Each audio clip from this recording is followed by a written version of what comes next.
Сәлем достар, менің каналыма қош келдіңіздер. Бүгін ерекше кешкі ас дайындаймыз. Ол үшін пиязымыз бен сәбізімізді майдалап турап аламыз.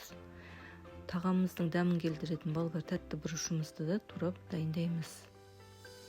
Отымызға қазанымызды қойып, сұйық майымызды құйып, пияз, сәбіз, болгар бұрышымызды қуырып, үстіне картопымызды қосамыз.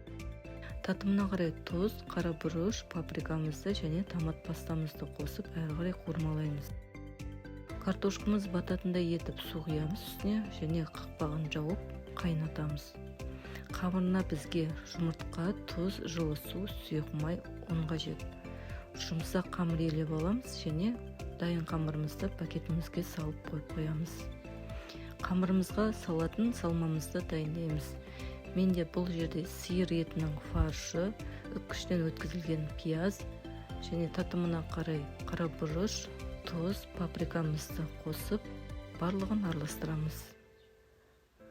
Қамырымызды дөңгелек формада жайып аламыз.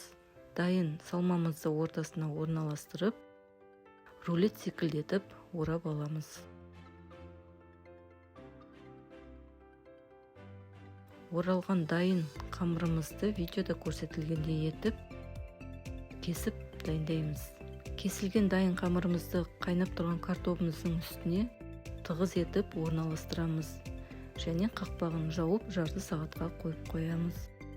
Бар жоғы жарты сағатта дайын болды. Жасап көрулеріңізге кеңес беремін. Өте ерекше және өте дәмді тағамдардың бірі.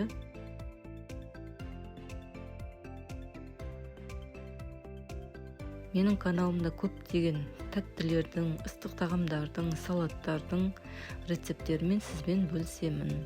Менің каналымды жоғалтып алмау үшін каналыма жазылып кетіңіздер.